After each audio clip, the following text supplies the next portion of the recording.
दोस्तों आज मैं शिव पार्वती संवाद कहानी सुना रही हूँ। इसको ज़रूर सुनें और प्लीज़ वीडियो को लाइक शेयर सब्सक्राइब कमेंट्स ज़रूर करें। एक बार माता पार्वती ने भगवान शिव से कहा कि प्रभु, मैंने पृथ्वी पर देखा है कि जो व्यक्ति पहले से ही अपने आप दुखी है, आप उसे और ज़्यादा दुख प्रदान करते हैं, और जो सुख में है आप उसे दुख नहीं देते। भगवान शिव ने इस बात को समझाने के लिए माता पार्वती को धरती पर चलने के लिए कहा, और दोनों ने इंसानी रूप में पति पत्नी का रूप लिया और एक गांव के पास डेरा जमाया। शाम के समय भगवान ने माता पार्वती से कहा कि हम मनुष्य रूप में यहाँ आए हैं, इसलिए यहाँ के नियमों का पालन करते हुए हमें यहाँ भोजन करना होगा, इसलिए मैं भोजन सामग्री की व्यवस्था करता हूँ, तब तक तुम चूल्हा तैयार करो। माता पार्वती रसोई में चूल्हे को बनाने के लिए बाहर से ईंटें लेने गई और गांव में कुछ जर्जर हो चुके मकानों से ईंटें लाकर चूल्हा तैयार कर दिया। चूल्हा तैयार होते ही भगवान वहां पर बिना कुछ लाए ही प्रकट हो गए।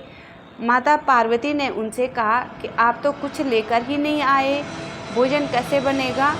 भगवान बोले, पार्वती अब तुम्हें इसकी ज़रूरत नहीं पड़ेगी। भगवान ने माता पार्वती से पूछा, तुम चूल्हा बनाने के लिए इन ईंटों को कहाँ से लेकर आई। तो इस पर माता पार्वती ने कहा, प्रभु, इस गांव में बहुत से ऐसे घर भी हैं जिनका रख रखाव सही ढंग से नहीं हो रहा है, उनकी जर्जर हो चुकी दीवारों से मैं ईंट निकाल कर ले आई। भगवान ने फिर कहा, तो घर पहले से ही खराब थे, तुमने उन्हें और ख़राब कर दिया। तुम ईंटें उन सही घरों की दीवारों से भी तो ला सकती थी। माता पार्वती बोली, प्रभु, उन घरों में रहने वाले लोगों ने उनका रख रखाव बहुत सही तरीके से किया है और वो घर सुंदर भी लग रहे हैं, ऐसे में उनकी सुंदरता को बिगाड़ना उचित नहीं होता। भगवान बोले, पार्वती, यही तुम्हारे द्वारा पूछे गए प्रश्न का उत्तर है।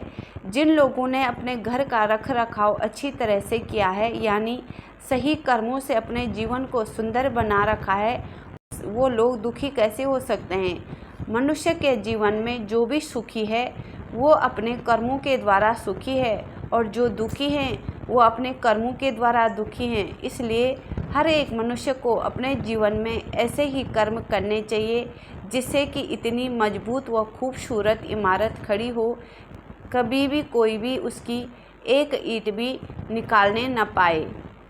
इस कहानी का सार यह है कि हर इंसान अपने कर्मों का फल पाता है, इसीलिए कहते हैं कि अच्छा कर्म करोगे तो अच्छा होगा, बुरा कर्म करोगे तो बुरा होगा।